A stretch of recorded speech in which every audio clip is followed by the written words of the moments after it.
और इस मंच पर एक ऐसे व्यक्तित्व को आमंत्रित करने का वक्त आ गया है जिनका अनुभव और नेतृत्व हरियाणा की राजनीति में एक अलग पहचान रखता है। मैं मंच पर आमंत्रित करना चाहूंगी हरियाणा सरकार में कैबिनेट मंत्री के पद पर आसीन राव नरवीर सिंह जी को। सर, आपसे विनम्र अनुरोध है कि कृपया मंच पर आप पधारें और अपने विचारों से इस संवाद को अधिक समृद्ध करें। जोरदार तालियों के साथ स्वागत कीजिए कैबिनेट मंत्री राव नरवीर सिंह जी का। और अब इस मंच का संचालन करेंगे जनता टीवी के हमारे सलाहकार संपादक शशि रंजन जी। बहुत बहुत स्वागत है मंत्री जी, शुक्रिया। और हमारा अनुरोध स्वीकार करने के लिए विशेष तौर पर और इस कॉन्क्लेव में आने के लिए बहुत बहुत शुक्रिया। मैं सोच रहा था कि आप मंच पर मौजूद हैं तो आपसे बातचीत कहाँ से शुरू करें, तो गुड़गांव से ही शुरू करते हैं। 2014 में भी आप मंत्री थे, पहले भी रहे, लेकिन चलिए पहले की बात को छोड़कर अभी शुरू करते हैं। 2014 में भी थे और इस बार भी है, और ये है गुड़गांव संवाद। तब और अब 11-12 साल हो गए, 11.5 साल हो गए। क्या फर्क देखते हैं, क्या चूक देखते हैं, और क्या होना चाहिए था जो नहीं हो पाया? बीच में 5 साल आप नहीं थे, जेजेपी के साथ बीजेपी की सरकार चल रही थी, तो गुड़गांव को कैसे देखते हैं आप? 2014 में पहली बार भारतीय जनता पार्टी की सरकार बनी और पूर्ण बहुमत से बनी। और गुड़गांव की जहाँ तक हम बात करें तो गुड़गांव की जनता ही बता सकती है कि कितने विकास के काम हुए। और जनता का पैमाना वोट का पैमाना होता है। और जब से भारतीय जनता पार्टी ने प्रदेश की बागडोर संभाली, तब से गुड़गांव और अहिरवाल के लोगों ने भारतीय जनता पार्टी का भरपूर समर्थन और सहयोग दिया। यही एक प्रजातांत्रिक प्रणाली में एक क्राइटेरिया होता है कि सरकार कितने अच्छे काम कर रही है। आज मैं गिनाने लगूँ तो बहुत से काम हैं, लेकिन जनता इसका आकलन चुनाव के समय में करती है। और वो चुनाव के समय में जनता ने लोकसभा और विधानसभा के चुनाव में बहुमत से भारतीय जनता पार्टी को जीता। यही परिणाम है कि भाई गुड़गांव में विकास के काम हुए हैं। आप बतौर पर्यावरण मंत्री, मैंने आपको सुना कहते हुए कि गुड़गांव में रहता हूं तो, और रहने की वजह से 10 साल मेरी उम्र कम हो गई। कहने का मतलब पॉल्यूशन जी। और दिल्ली एनसीआर में प्रदूषण एक बहुत बड़ा मसला है। चाहे आप करोड़ों की अरबों की कोठी बना लें, हवा तो वही लेनी है जो यहाँ चल रही है। कमरे के अंदर एयर प्यूरिफायर लगा सकते हैं, लेकिन बाहर तो निकलेंगे। तो जब एक पर्यावरण मंत्री ये कह रहे हो कि उनकी उम्र यहाँ के हालात की वजह से 10 साल कम हो जाते हैं, तो बाकी वाले का तो बेचारे का 30-35 कम हो जाएगा। मैं हर जगह कहता हूँ, जब तक जनता का सहयोग नहीं मिलेगा तब तक पर्यावरण को ठीक नहीं कर सकते। जैसे कि प्रदूषण कोई अकेले आम आदमी या सरकार ठीक नहीं कर सकती जब तक सबकी भागीदारी नहीं होगी। सरकार एक काम कर सकती है कि सरकार साधन उपलब्ध करा सकती है, जब तक लोग जागृत नहीं होंगे। मेरा अपना एक नरवीर सिंह की हैसियत से एक मैं आकलन करता हूं, तो सबसे ज़्यादा पोल्यूशन, पहले लोग कहते थे कि पराली जब जलती है तब पोल्यूशन होता है, लेकिन साइंटिस्टों ने ये सिद्ध किया कि पोल्यूशन पराली से सिर्फ 4% होता है। हमारे यहाँ पराली ख़त्म हो जाती है, उसके बाद भी दिल्ली और एनसीआर में बहुत प्रदूषण होता है। और आप देखेंगे कि दिल्ली के आसपास पराली जलती नहीं है। ये तो करनाल से आगे, आप सोनीपत से आगे लगा लो, और पंजाब तक जलती है। वहाँ पोल्यूशन एनसीआर की बदौलत, एनसीआर की बनिस्बत यहाँ ज़्यादा, वहाँ कम होता है, यहाँ ज़्यादा होता है एनसीआर में। तो अकेले पराली प्रदूषित नहीं करती। मेरा अपना आकलन है कि सबसे ज़्यादा प्रदूषित पॉलीथीन का बैग करता है, सिंगल यूज प्लास्टिक। आप भी अमूमन जीवन में देखते होंगे कि ये पॉलीथीन कहाँ जाता है आखिर। रिसाइकलिंग बहुत कम होता है, ये कहीं न कहीं गड्ढे में जाता है।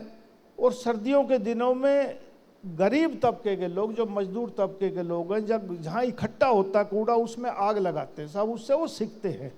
और गुड़गांव में भी अमूमन देखने में आया, और चालान भी हमने किए कि हजारों जगह ये सर्दियों के दिनों में आग लगाई जाती है और उसमें पॉलीथीन के बैग डालते हैं। उसका जो काला धुआं निकलता है सबसे जहरीला वो होता है।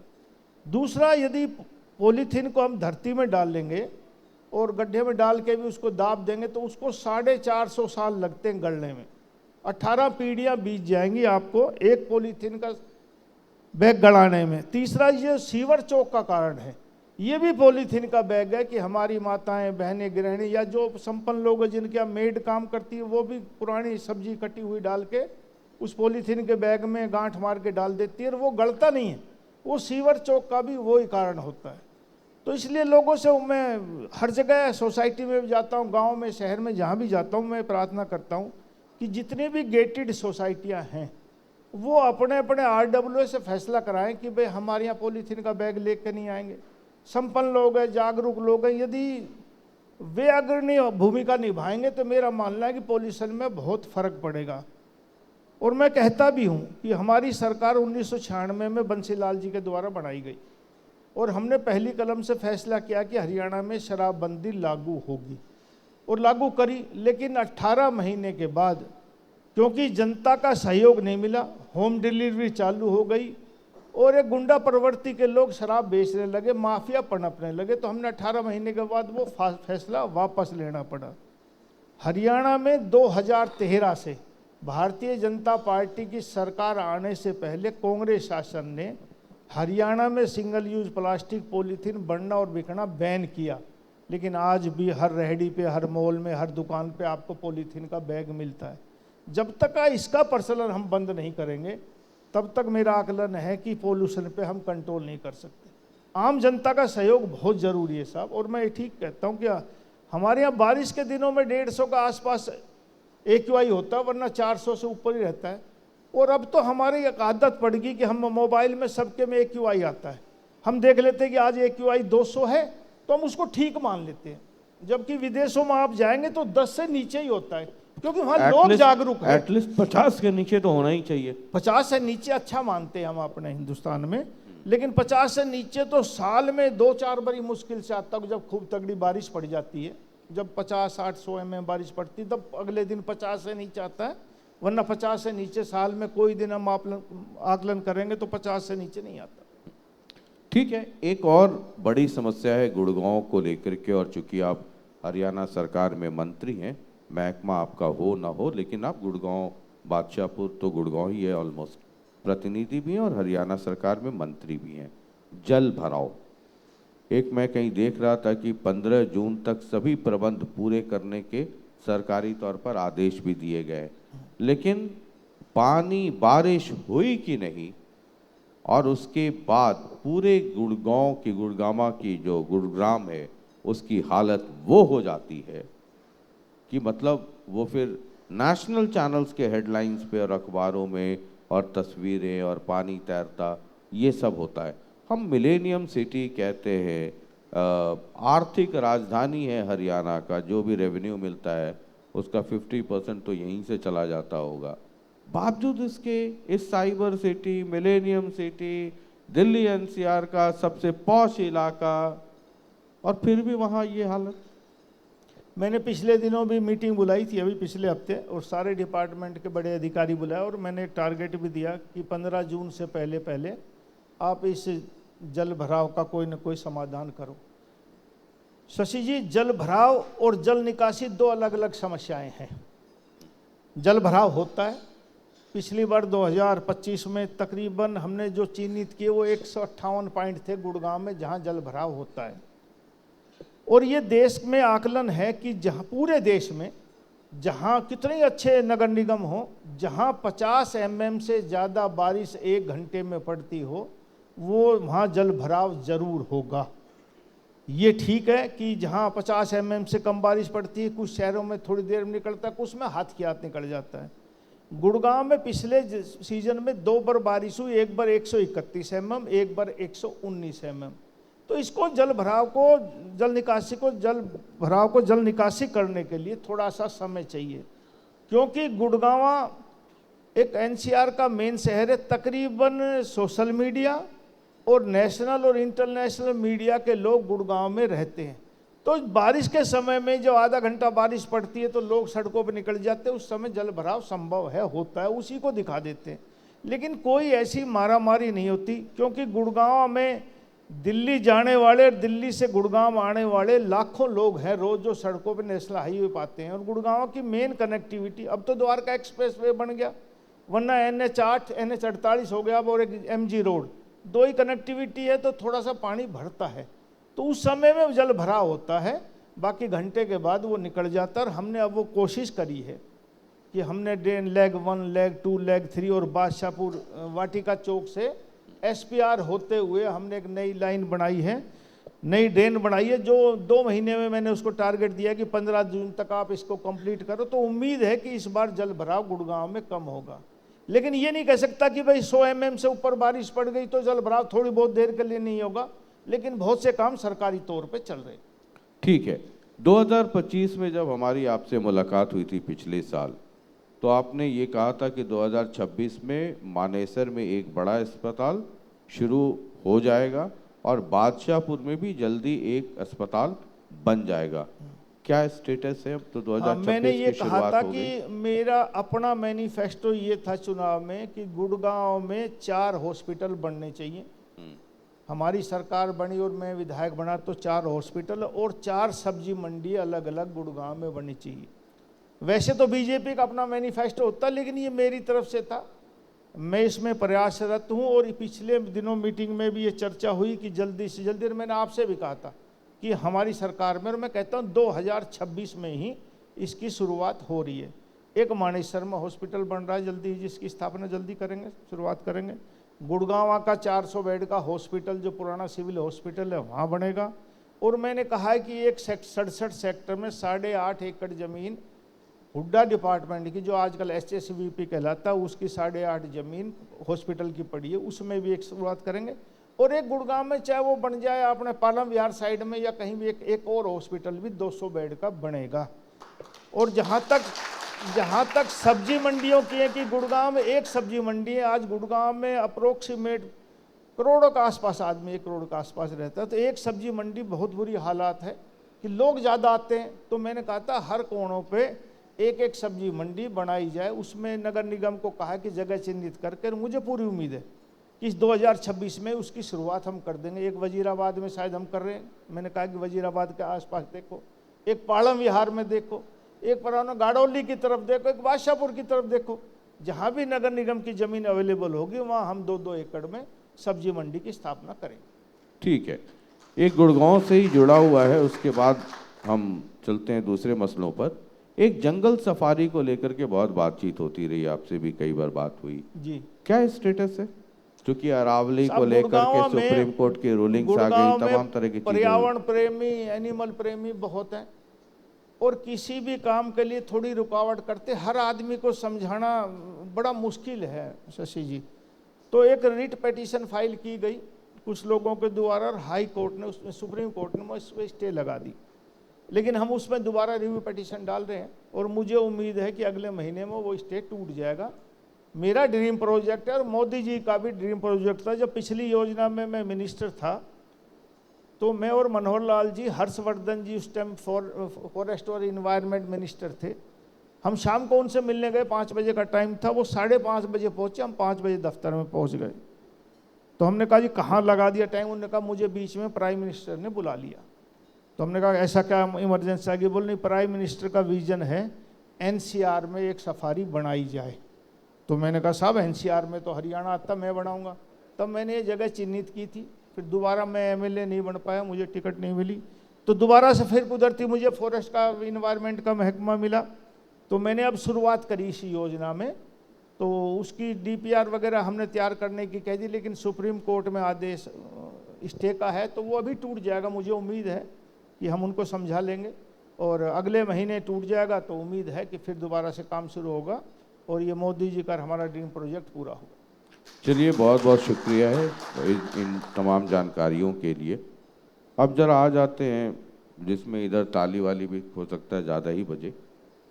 22 मार्च को बादशाहपुर में विकास रैली हुई, आपके माननीय मुख्यमंत्री जी आए और आपने उनको मोहब्बत भरा निमंत्रण दिया कि जी साउथ हरियाणा और अहिरवाल के लोग चाहते हैं कि यहाँ से एक मुख्यमंत्री बने, तो आप जो है सो उधर छोड़ करके इधर आ जाइए और आप जीत जाएंगे तो मुख्यमंत्री है ही, बाद में रिपीट होने की संभावना रहेगी तो इधर वालों की भी मुराद पूरी हो जाएगी। ये आपकी मोहब्बत मुख्यमंत्री माननीय श्री नायब सैनी जी से है या इस मोहब्बत के जरिए कहीं और निशाना साध रहे शशि जी, ये मोहब्बत की बात नहीं थी। मैं जब से थोड़ा सा होश संभाला, तो होश संभालने से भी पहले, मेरा जन्म 61 का है, 67 में राव वीरेंद्र सिंह यहाँ चीफ मिनिस्टर बने हमारे दक्षिण हरियाणा से और हमारी कौम से। वो 4 महीना चीफ मिनिस्टर, फिर सरकार बन गई, केयर टेकर मुख्यमंत्री रहे। उसके बाद कभी भी जब से चुनाव मैंने होश संभाला, एक ही बात सुनते आ रहे हैं कि भाई SYL का, हर पार्टी मैनिफेस्टो में जिक्र करती है कि SYL का पानी हम हरियाणा में लाएंगे, आज तक तो आया नहीं। और एक दक्षिण हरियाणा में लोग मांग करते हैं, इच्छा भी रखते हैं कि भाई हमारा दक्षिण हरियाणा से एक मुख्यमंत्री होना चाहिए। वो ठीक है, नाम दक्षिण हरियाणा का, लेकिन लोग अहीर कौम के लोग कहते हैं कि हमारा अहीर मुख्यमंत्री, मन मन में कि हमारा भी होना चाहिए। तो जब हम वोट लेते हैं तो सभी बिरादरी की लेते हैं। दक्षिण हरियाणा में एक अकेले अहीर नहीं रहते, ये अहीरवाल है, इस अहीरवाल में 36 बिरादरी के लोग रहते हैं।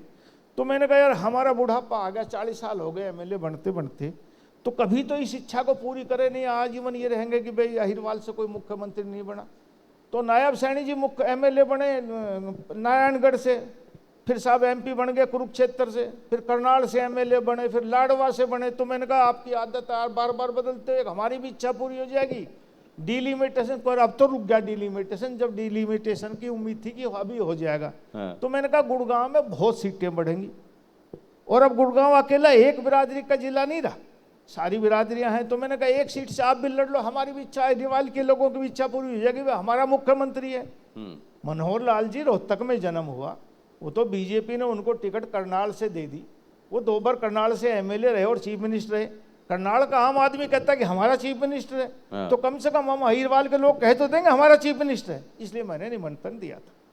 मतलब आप जितना भोले बन रहे हैं, है ना, जितना आप सीधे सीधे और जितना मासूम और इनोसेंट बन करके ये बात कह रहे हैं, मतलब नायब सैनी को लाना चाहते हैं या जिनसे आपकी बेइंतहा, आपको पता है ना कि अहीरवाल में हमारा मुख्यमंत्री हो तो वो किसके लिए कहा जाता है, किसको लोग कहते हैं, वो सीधा सीधा राजा राव इंद्रजीत सिंह के बारे में होता है। आप उनका नाम तो लेते नहीं हैं, लेकिन कोई कसर नहीं छोड़ते हैं कि काम ना हो जाए। देखो शशि जी, एक बात बताता हूँ मैं, वो जमाना अब गया जब अपने दम पर कोई MLA बनता था। अब बहुत कम MLA अपने दम पे बनते। अब आपने देखा इस बार 3 इंडिपेंडेंट आए, वैसे कभी भी हरियाणा में इससे पहले 5 से कम MLA इंडिपेंडेंट नहीं आए, 10-10 भी आए हैं। कभी भी अब बिना पार्टी के ना मंत्री बन सकता है ना मुख्यमंत्री बन सकता, अपनी ताकत पे कोई नहीं बन सकता, इसलिए बनाएगी तो पार्टी। तो मैंने कहा भाई पार्टी हमें तो बनाएगी नहीं, तो कम से कम बड़े बनाए को ले आए, इसलिए मैंने कहा था।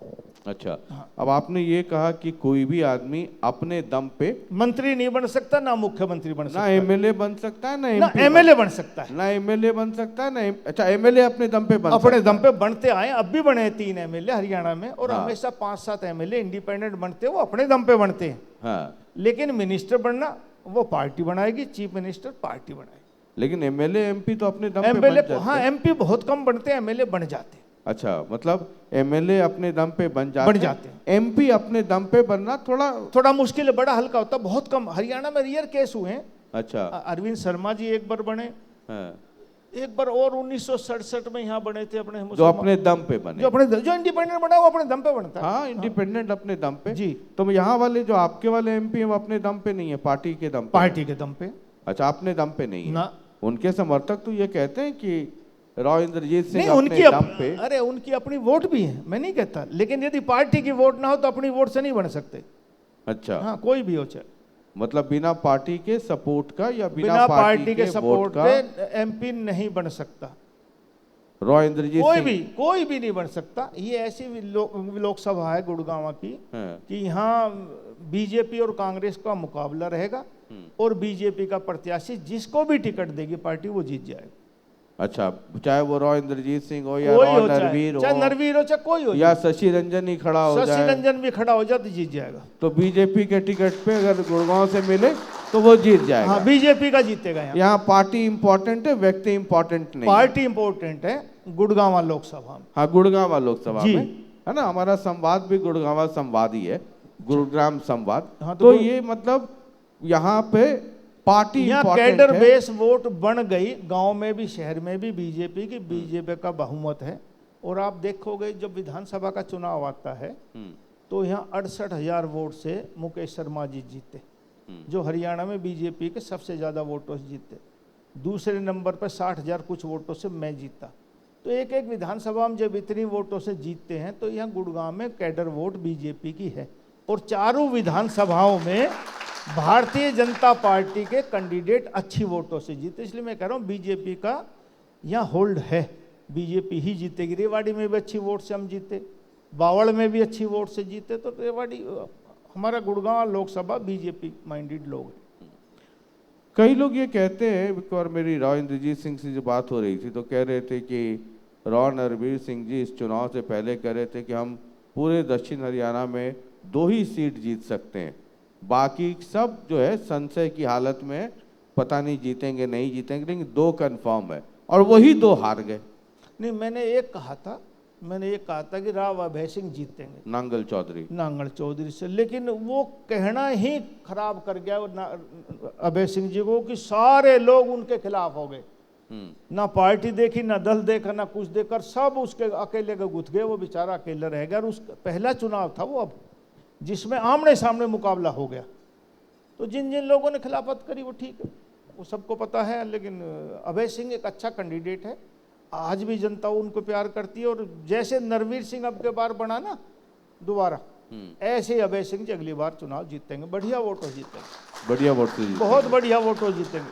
ठीक है, ये मैं कहीं पे देख रहा था, आप बिना नाम लिए, हालांकि जैसे अभी आपने कह भी दिया है ना आरती रॉ का नाम लेते हैं, ना रॉ इंद्रजीत सिंह का नाम लेते हैं, और ये आप कह देते हैं कि भाई ये तो मंत्री बनना, मुख्यमंत्री बनना, ये सब पार्टी के आधार पे होता है ना। तो ये डायरेक्टली इनडायरेक्टली पूरे दक्षिण हरियाणा में एक वॉर है, एक लड़ाई चल रही है, मनोवैज्ञानिक तौर पे, अप्रत्यक्ष तौर पे। नहीं, कोई लड़ाई नहीं। सब मैं तो आज भी कह रहा हूँ, पहले भी कहता था बिना पार्टी के ना मंत्री बन ही नहीं सकता कोई भी। जो पार्टी चाहेगी वही बन जाएगा, अपने आप कैसे बन जाएगा साहब? चाहे वो कांग्रेस पार्टी की सरकार हो या बीजेपी की सरकार, जब तक पार्टी नहीं फैसला करेगी ये मंत्री बने, ये मुख्यमंत्री, अपने आप कोई कैसे बन जाएगा? पार्टी देखती है किसको बनाना किसको नहीं बनाना, बिना पार्टी के कोई नहीं बन सकता। एक तावड़ू में आपकी पार्टी का जलसा था, मैं देख रहा था कि मुख्यमंत्री जी एक तरफ से आपका हाथ पकड़ करके, है ना, करंट इस ट्रांसफार्मर से उस ट्रांसफार्मर में, इस ट्रांसफार्मर से उस ट्रांसफार्मर में बिजली का वो करंट जाए, मिल्लत हो। लेकिन मैंने देखा कि हाथ तो पकड़ लिया, एक तरफ से उधर एक तरफ से उधर, लेकिन दोनों एक दक्षिण की तरफ देख रहे थे, एक उत्तर की तरफ देख रहे थे। तो मुख्यमंत्री के मिलने मिलाने की भी जो कोशिश रही वो सब फेल हो गया। नहीं, ऐसी बात नहीं। जब पार्टी का चुनाव होता है मैं बीजेपी की मदद करता हूँ। वो ठीक है कि राव इंद्रजीत सिंह हर बार टिकट लेकर आते हैं, तो मैंने कभी उनकी खिलाफत नहीं करी, हमेशा मदद करी। आपने एक इंटरव्यू में, मेरे इंटरव्यू में आपने कह दिया, जो बहुत कंट्रोवर्सी हो गई, कि अगर मैं नहीं चाहता इस बार तो दिक्कत हो सकती थी। वो अलग बात है। अब मैं कह रहा हूँ कि मैंने हर बार बीजेपी की मदद की। अच्छा जी, हाँ, मतलब आपने ये एक लाइन उसमें कह दिया, इसमें बड़ा बवाल मच गया था। आप कंट्रोवर्सी में रहना चाहते हैं या दिल की बात कह देते हैं? नहीं, दिल की बात नहीं, अब नहीं कहूँगा कुछ भी।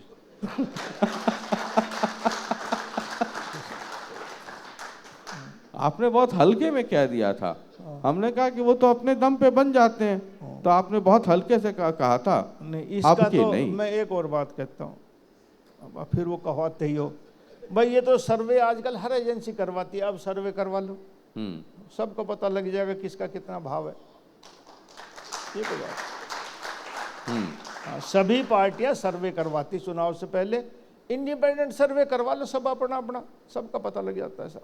कि और किसका सर्वे जो है वो आईना है, वो दर्पण है, बिल्कुल साफ दिखाता है कि किसका कितना। 1-2% मुश्किल से फर्क हो पाता है, वरना होता नहीं, सबका पता लग जाता है। तो आप कहना क्या चाहते हैं, मतलब किसका किसका कराऊं सर्वे? मैं मान अपना ही लिया- कह रहा हूँ।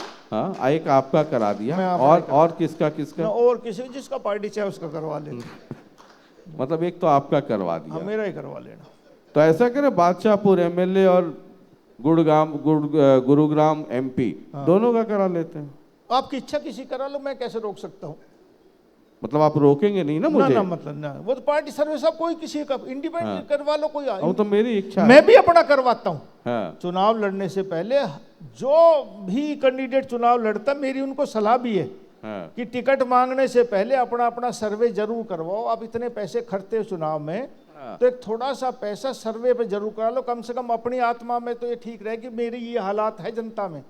क्योंकि जनता जब गांव में जाते हैं तो गांव में 100-200 आदमी तो हर एक के इकट्ठे हो जाते हैं, लेकिन जब सर्वे वाला जाता है तो उसकी रिपोर्ट सही आती है कि आम आदमी क्या कह रहा है, तो वो कम से कम खुद तो धोखे में ना रहे। तो अपना सर्वे जरूर करवाना चाहिए। जितने बड़े बिजनेसमैन हैं वो बिजनेस शुरू करने से पहले भी सर्वे कराते हैं। स्कूल खोलने वाले भी स्कूल का सर्वे करवाते हैं, मार्केट सर्वे करते मार्केटिंग हैं। वैल्यू करवाते हैं, क्या होगी, चलेगा नहीं चलेगा। इसे राजनीति में यदि आप चुनाव लड़ना चाहते हैं तो उसकी सर्वे जरूर करवानी चाहिए, ताकि अपना चाहे उसको दिखाए दूसरे को ना, है ना आप खुद ही अपने खुद को तो तसल्ली हो कि मेरी हैसियत ये है, हाँ, तो पता लग जाता है, तो जरूर ये करवाना चाहिए। मशवरा है आप सभी लोगों का, छोटा जितने- चुनाव लड़ने वालों का भी, बड़ा चुनाव वाला सबका, कि सब लोग एक बार करवा करके तसल्ली कर अपने मन की तसल्ली अपने जरूर होनी मन चाहिए। की, फिर हाँ। मांगो कि भाई मैं हार रहा हूं, मैं मांग रहा हूं, मैं हाँ। जीत रहा हूं तो मैं लड़ूंगा, तो वो लगे, उससे पता लग जाता है। आप कितने इनोसेंट हैं, मतलब कितने मासूम हैं, भोले हैं, है ना, दिल के इतने कोमल हैं, मतलब कहना सब कह देते हैं। ये आप सर्वे कह रहे हैं, अब मैं कह दूं कि आप ये सर्वे नसीहत दे रहे हैं जो बड़े बड़े दावे कर रहे हैं या जिनके नाम का बड़ा उनके समर्थकों का जय जयकार रहता है, आप उनको भी कह रहे हैं कि भाई एक आध बार सर्वे करवा लिया करो। हो सकता करवाते हूँ, मैं कैसे कहूंगी ना करवाते हो सकता है करवाने के बाद उनको लगता हो कि वो बहुत बड़े हैं, तो हाँ, तो मैं कहता हूँ पार्टी भी करवाती है, हम भी करवाते हैं, उनको सबको करवाना। मतलब आप ये आपने अगले लाइन छोड़ दी कि पार्टी भी करवाती है, मैं भी करवाता हूँ, हाँ मैं करवाता हूँ, है ना। चलिए, मुलाकात होती है आप लोगों की पार्टी फोरम पे, पार्टी फोरम पे, बिना उसके नहीं वजह? आप यहाँ से स्थानीय एमएलए हैं, नहीं होती, बादशाहपुर से, बस वो एमपी वो बुलाते नहीं, मैं जाता नहीं। अच्छा, और बिना बुलाए जाना नहीं चाहिए? नहीं जाना चाहिए, मैं तो एमएलए मंत्री हूँ, छोटे आदमी को भी नहीं जाना चाहिए। अच्छा, हाँ, वो हमारे सम्मानित है, बड़े हैं, हमसे उम्र बड़े, हर चीज में बड़े, बुलाएंगे तो चला जाऊंगा, वैसे नहीं, और ऐसे बुलाते नहीं है? वैसे बुलाते नहीं। तो आपने मुझे कहा था कि चुनाव के समय में आपको बुलाते हाँ, हैं। एक बार बुलाते, एक बार टेलीफोन आता लोकसभा के चुनाव सब लोकसभा चुनाव से पहले पहले किस, आता है। मतलब सर्वे जानने के लिए कि आपने सर्वे कराया? नहीं, मदद मांगने के लिए आता है। अच्छा, मदद मांगने के जी। लिए। अच्छा, हाँ, मतलब राव इंद्रजीत सिंह को आपकी मदद की जरूरत हो जाती है? हाँ, जब मदद टेलीफोन करते हैं तो मदद ही चाहिए, और क्या। अच्छा, हाँ, मदद के लिए आता है। फिर हम एक पार्टी में, इसलिए उनका दायित्व बनता है कि वो चुनाव लड़ने में मदद मांगे, और मेरे से क्या, सबसे मांगनी चाहिए। और सबको टेलीफोन भी करते होंगे, ऐसी बात नहीं कि मेरे कोई करते हैं, वो मेरे करते हैं, मैं मदद करता हूँ, और बुलाते हैं तो मैं जाता भी हूँ। ये तो आप इसके पक्षधर नहीं हैं, क्योंकि राव इंद्रजीत सिंह या उनके समर्थकों के मन में एक चाहत तो जरूर है। हालांकि पिछले इंटरव्यू में राव साहब ने मुझे कहा कि अब मेरी वो ख्वाहिश नहीं है, अब मैं उम्र के उस पड़ाव पे हूँ कि अब मुख्यमंत्री वगैरह। हालांकि यह कहने की बात है, कोई ऑफर करे तो कौन मना करता है। आप नहीं चाहते हैं कि अहिरवाल की तरफ से राव इंद्रजीत सिंह को मुख्यमंत्री बनाया जाए? सब मेरे अकेले के चाहने से नहीं, चाहने वाले तो और बहुत भी हैं। चाहने से कभी नहीं बनेगा। पार्टी तो नायब सैनी जी ने चाहता कि मैं मुख्यमंत्री बनूं, 1% भी नहीं चाहा, पार्टी ने उठा के बना दिया। जो चाहेगा उसको तो पार्टी बनाएगी नहीं। अच्छा, हाँ, पार्टी उसको बनाती जो नहीं चाहता। हाँ, ये बीजेपी के, मैं भी जानता हूँ बीजेपी वालों को, अब कुछ साल हो गए, मुझे भी 14-15 साल हो गए, जो नहीं चाहेगा उसको बढ़ा देगी, जो मांग करेगा ना उसको बहुत कम बढ़ाती है। तो जो रोहितजीत सिंह जी के समर्थकों के जरिए जो मांगा जाता है, हाँ, मांगते रह जाएंगे, मांगते रह जाएंगे, होगा नहीं। कुछ नहीं होगा। जब पार्टी के मन में आएगी, जो नहीं मांगेगा उसको बैठा देंगे, और मांगने वाले को को नहीं देंगे। चलिए, हमने कहा कि गुड़गांव के डेवलपमेंट को लेकर के बात कर रहे हैं, तो गुड़गांव की जो पॉलिटिक्स है उस पर भी बात होनी उतनी ज़रूरी है, क्योंकि लोगों का उसमें जी। उनकी रुचि रहती है। आपकी भी थोड़ी बहुत रहती ही होगी रुचि। हाँ, मैं गुड़गांव का नागरिक हूँ, मेरा दायित्व, मैं सरकार में हूँ कि गुड़गांव की बहबूदी के लिए जो कुछ कर सकता हूँ सरकारी तौर पर वो करने का प्रयत्न करता हूँ। लेकिन अगर गुड़गांव के जितने एमएलए हैं, अभी तो मान लीजिए गुड़गांव से स्थानीय एमएलए भी बीजेपी चारों गुड़गांव जिले में बीजेपी के हैं, और एमपी भी हैं, एमपी भी गुड़गांव। अगर ये सब के सब मिल करके एक पूरी ताकत लगाएं तो गुड़गांव का डेवलपमेंट ज्यादा नहीं होगा क्या? नहीं, चारों अलग अलग बात करें तो भी वो विकास की बात करते हैं, ऐसी बात नहीं है। ये ठीक है, मीटिंग अलग अलग कर लेते हैं, तो कभी समय हमें होता तो हम कर लेते, कभी केंद्रीय मंत्री को टाइम होता तो वो कर लेते हैं। विधायक भी अपनी अपनी विधानसभा में अधिकारियों को बुला के मीटिंग करते हैं। और आप देखोगे अभी सरकार को बने आज 18 महीने पूरे हो गए, कल 17 तारीख थी, आज 18 है, 18 महीने एक दिन आज हो गया। और अब सब पाइपलाइन में जो काम थे बाहर निकल रहे हैं, आपको देखेंगे विकास के काम शुरू हो रहे हैं। गुड़गांव में मेट्रो का काम शुरू होगा, गुड़गांव में ड्रेनेज का काम शुरू हो गया, गुड़गांव में एलिवेटेड काम शुरू हो रहे हैं, टेंडर प्रक्रिया से बाहर आ गए, कहीं बिड हो रही है। बहुत से काम है जो 2026 में आपको दिखाई देंगे। हॉस्पिटल का जहाँ तक आपने कहा वो हो रहे हैं, बहुत से कम्युनिटी सेंटर खराब पड़े थे वो ठीक हो रहे हैं। हमारे गुड़गांव में जल भराव की एक बड़ी समस्या मैं आपको याद दिलाता हूँ कि जो हमारा सेंट्रल वर्ज होता है और ग्रीन बेल्ट होती है साहब, वो सड़क से ऊंची होती है। आप देखोगे मूवमेंट गुड़गांव सेंट्रल वर्ज भी और ग्रीन बेल्ट भी। अब मैंने आदेश दिया कि इन सारी सेंट्रल वर्ज को और ग्रीन बेल्ट को सबको 1-1 फुट नीचा करो, ताकि बारिश का पानी उस सेंट्रल वर्ज और ग्रीन बेल्ट में भरे तो वो धरती में पानी में जाए। हमारा स्रोत बहुत नीचे चला गया, तो आने वाले समय में बरसात आएगी, वो पानी बह के सारा यमुना में चला जाता है, तो यहीं रुक जाएगा और एक सड़क नहीं टूटेंगी। वो 1-1 फुट ऊंची कर दी और सड़कें नीची कर दी, तो सारा सड़कों पानी भरता है, इसलिए जल भराव से सड़कें भी टूटती हैं। तो आहिस्ता आहिस्ता मैंने कहा कि हर उस डिपार्टमेंट में 10-10, 20-20 सड़कों की मुझे लिस्ट दो, कौन डिपार्टमेंट इसको नीची कर रहा है। और चुनाव इससे बारिश से पहले पहले आपको दिखाई देगा कि 10-20 सड़कों को हमने नीचा किया है। चलिए, बहुत बहुत शुक्रिया। और 2029 तक गुड़गांव, जिसको millennium city, cyber city, NCR का सबसे पॉश इलाका माना जाता है गुड़गांव को, तो उसमें चीज़ें बदलती हुई अगले 2-3 साल में दिखेंगी, 2029 के पहले। नहीं, आप 14 से अब 26 तक का भी आप आकलन करेंगे तो पिछले 30-40 सालों में, इन 11 सालों में बदलाव गुड़गांव में बहुत हुआ है। और इसका पैमाना सिर्फ यही है कि वोट के जरिए लोग अपनी नाराजगी और राजीपना दिखाते हैं। तो तीनों चुनाव में भारतीय जनता पार्टी का लोगों ने सहयोग और समर्थन किया। यही एक प्रजातांत्रिक प्रणाली में एक पैमाना है कि हमारे यहाँ काम हो रहे हैं कि नहीं हो रहे। अकेले गुड़गांव नहीं, पूरे अहिरवाल और हरियाणा की जनता ने तीसरी बार बहुमत से सरकार बनाई है। तो ये पैमाना है कि लोग कामों से भारतीय जनता पार्टी के खुश हैं। ठीक है, आखिरी के 2-3 सवाल हैं। एक सवाल तो ये है कि Haryana politics by and large, Rajya Sabha चुनाव हुआ, क्यों बीजेपी को ये जरूरत पड़ी कि अपने ही पार्टी के एक पदाधिकारी को इंडिपेंडेंट के तौर पे उतारें, फिर कांग्रेस से क्रॉस वोटिंग हो, अब क्रॉस वोटिंग करवाएं या किया, जो भी है, मतलब लोकतंत्र में चीजें उस तरीके से नहीं चल सकती।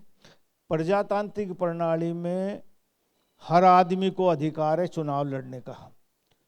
जो हमारे सतीश नांदल जी हैं वो भारतीय जनता पार्टी के प्रदेश उपाध्यक्ष, उन्होंने इस्तीफा दिया, इंडिपेंडेंटों ने उसका समर्थन किया और वो कैंडिडेट बन गए। हमने नहीं खड़ा किया, वो इंडिपेंडेंटों ने खड़ा किया। और हमारे पास फालतू वोट थे तो हमने कहा भाई आप खड़े और हम और कहीं डाल देंगे, आपकी डाल देंगे।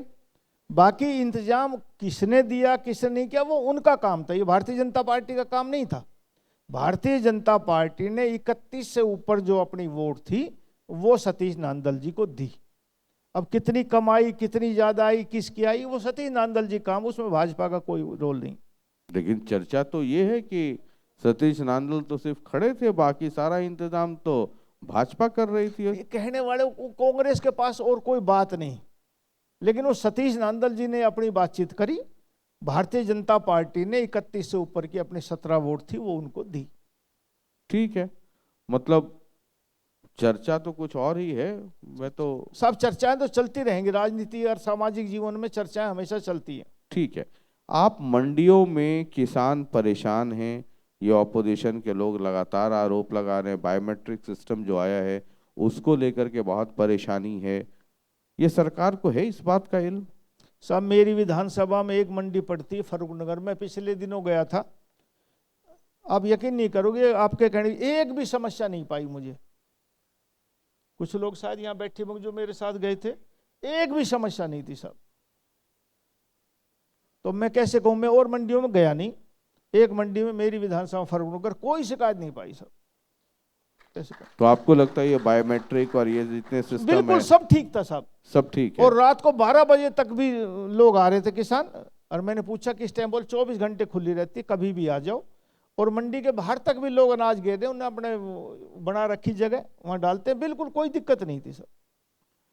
चलिए, बहुत बहुत शुक्रिया बातचीत जी। करने के लिए, और गुड़गांव और हरियाणा पॉलिटिक्स और आपकी जो बेइंतहा इस पूरे अहिरवाल इलाके में जो दो लोगों के बीच आजकल बेइंतहा मोहब्बत की चर्चा सरेआम है उसके बारे में भी।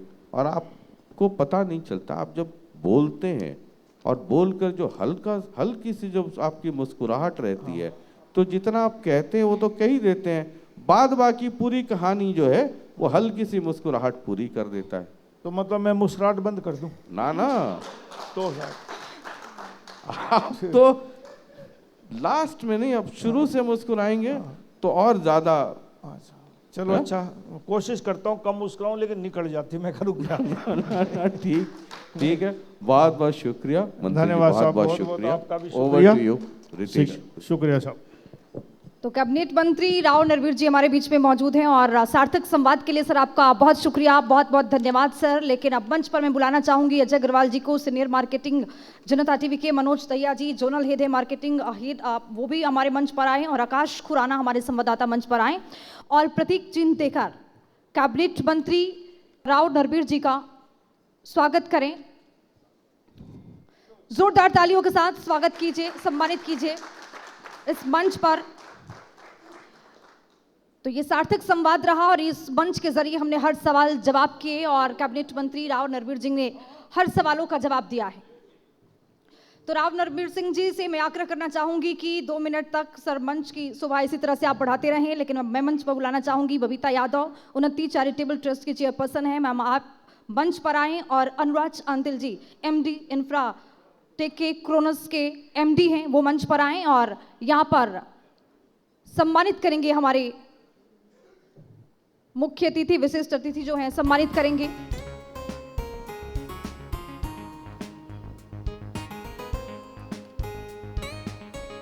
बहुत बहुत शुक्रिया सर, बहुत बहुत धन्यवाद।